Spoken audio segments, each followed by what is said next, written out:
বৌমা, আমার গায়ে খুব জ্বর। আমি কি করে কাজ কাম করবো মা? আমি তো ঠিক মতো দাঁড়াতে পারতেছি না। কাজ কামগুলো একটু তুমি কষ্ট করে করো, আমি ভালো হলে সব কাজ করে দেবো, কোনো সমস্যা হবো না। এই বুড়ি, আমি কি এই বাড়িতে এসেছি চাকরগিরি করতে? কথাগুলো কি তোর কান দিয়ে যায় নাই? যা কাজগুলো কর, যত সব নেকা।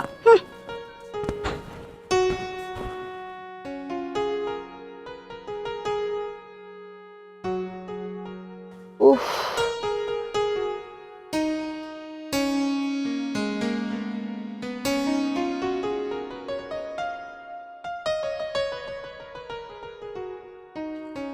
মা, তুমি মা, আরে তোমারে এসব কে করতে বলছে? হ্যাঁ, তোমার নাম বলছি, তুমি রেস্টে থাকবা, নিয়ম মতো ওষুধ খাবা। আর তুমি তুমি কিনা এসব মুসা টুসার কাজ তুমি করতেছো? চাঁদনি, চাঁদনি, জি। আরে মা এসব কাজ করতেছে, তুমি কোথায় থাকো? আরে মা, আসলে তুমি একটা কথাও শোনো না। তুমি বিশ্বাস করো, মাকে আমি একটা কাজও করতে বলিনি। মা বলতেছে যে আমাকে বসে থাকতে ভালো লাগে না, আমার শরীর ব্যথা করে, এই জন্যই তো মা কাজগুলো করছে। মা, তোমাকে আমি না করছি না? ইস, ঘেমে কি হইছো? চলো ঘরে চলো, মা, তুমি কি রেস্ট বুঝো নিবা। না? ডাক্তার না তোমাকে কাজ করতে নিষেধ করছে? তোমার না রেস্টে থাকতে হবে, আর তুমি কি না এই চেয়ার মুছছো, ঘর মুছছো, এটা কি ঠিক মা? আচ্ছা আচ্ছা, ঠিক আছে, এত কথা বলো না তো, আমি দেখতেছি।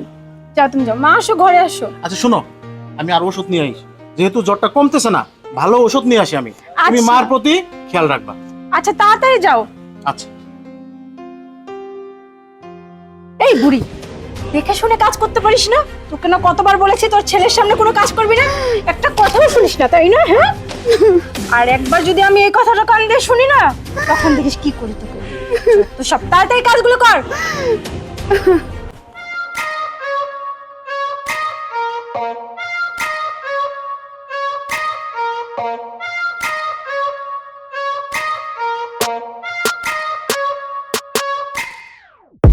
আরে সুমন ভাই, কই যাইতেছেন ভাই? আরে মা খুব অসুস্থ, মার জন্য দোকান থেকে মেডিসিন আনতে যাইতেছি। সুমন ভাই, হ্যাঁ। আপনি তো ব্যস্ত থাকেন ব্যবসার কাজে, হ্যাঁ, একটু ব্যস্ত থাকতে হয়। কিন্তু সুমন ভাই আমি একটা কথা কমু আজকে। কথা? আমার এই কলজাটার মধ্যে বুঝছেন কি কমু, আমার আঘাত লাগছে অনেক বড়। আমি এমন একটা দৃশ্য দেখছি আপনার বাড়ি যাইয়া। আমার বাড়িতে? হ সুমন ভাই শুনেন, আপনার বউ আছে না, সুন্দরী বউ, কি কমু ভাই, মা তো আমার আছে। আপনার মার সাথে আপনার বউ যা খারাপ ব্যবহার করে আমি নিজের চোখে একদিন দেখছি সুমন ভাই। কিন্তু আমরা তো আপনার মাল লাগে অনেক পাগল, কিন্তু আপনার বউ, আপনি ব্যবসার কাজে যখন তাহেন, আপনার বউ আপনার মারে অনেক জ্বালা যন্ত্রণা করে। তুমি ঠিক দেখছো তো? হ সুমন ভাই, আমি দেখছি। আমার বউ আমার মায়ের সাথে? না, এটা আমার বিশ্বাস হয় না। কিন্তু তুমি তো মিথ্যে বলবা না। আমার মার সাথে যদি আমার বউ কোনো রকম একটা অত্যাচার করে থাকে, আমি অবশ্যই এর শেষ দেখব। ঠিক আছে ভাই, আমার বউ যদি আমার মায়ের গায়ে একটা ফুলের টুকাও দিয়ে থাকে না, আমি এর উচিত শিক্ষা দেব তাকে। ধন্যবাদ ভাই তোমাকে, তুমি যাও।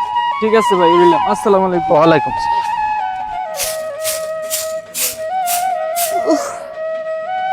আল্লাহ,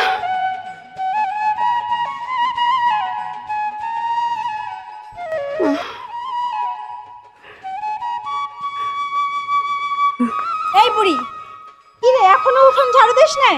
বৌমা, আহা! আর কত ঢং করবি? কাজ না করার বাহানা, তাই না?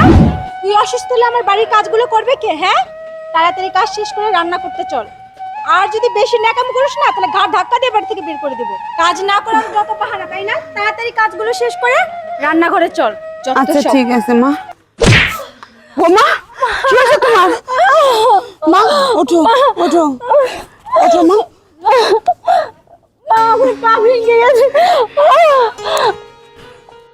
মা, আমার পাটা মনে হয় ভেঙে গেছে। দেখি মা, ব্যথা পাইছো কোথায়? এই জায়গায়? মা, এইখানে। তো তুমি দেখে শুনে চলবো না? আচ্ছা, ভালো হয়ে যাবো, কাঁদো না। হ্যাঁ, দেখি দেখি। মা, কি হয়েছে চাঁদনির? পড়ে গেছে এই জায়গায়। খুব ব্যথা পেয়েছে। পড়ে গেছে, পায়ে খুব ব্যথা পেয়েছে। তুমি কি করতেছো তাহলে? আমি মেসেজ করে দিতেছি যাতে ব্যথা কম পায়। চাঁদনি, আজকে তুমি কান্না করছো, তুমি পড়ে গিয়ে পায়ে আঘাত পেয়েছো, আর মা তোমার সেই পা মেসেজ করে দিচ্ছে। আর তুমি তুমি আমার অনুপস্থিতিতে আমার মায়ের সাথে প্রতিদিন তুমি দুর্ব্যবহার করেছো। কেন চাঁদনি? আমার মা তোমার মানা? দেখো তো, এত অন্যায় অত্যাচার তুমি করার পরেও মা কিন্তু তোমার একটু ব্যথাতে তোমার কাছে চলে আসছে, তোমার পা মেসেজ করে দিচ্ছে। বুঝলে তো মা কাকে বলে? আরে তুমিও তো একদিন মা হবে, সেদিন যদি তোমার সন্তান তোমার কাছে ঠিক এই ব্যবহারটা করে, তুমি তখন কতটুকু কষ্ট পাবে? আমার মা ঠিক ততটুকু কষ্ট পেয়েছে। তুমি ঠিক কথা বলেছো। আজকে আমি বুঝতে পেরেছি যে মার সাথে আমি যেগুলো করছি সব অন্যায়। আসলে মা তো মাই হয়। মা, তোমার সাথে আমি অনেক অন্যায় করছি মা, তুমি আমার ক্ষমা করে দিও। আচ্ছা, তুমি ছোট মানুষ বৌমা, তুমি অন্যায় করতে পারো, আমি এগুলো মনে কিছু করি না। আর বাবা থাক, এই সময় এই কথাগুলো না ওঠাই ভালো। আর ও পায়ে খুব ব্যথা পাচ্ছে, আর একটু ডাক্তারের কাছে নিয়ে যা। শোনো চাঁদনি, একটা কথা মনে রেখো, মায়ের সাথে খারাপ ব্যবহার করলে না তার পরিণাম খুব ভালো হয় না। এটা থেকে তোমার আমার সবার শিক্ষা নেওয়া উচিত। মায়ের সাথে আমাদের সব সময় নরম ভাষায় কথা বলতে হবে, সুন্দর ব্যবহার করতে হবে, কারণ তাদের পায়ের নিচে আমাদের বেহেশত। তুমি ঠিক কথাই বলেছো।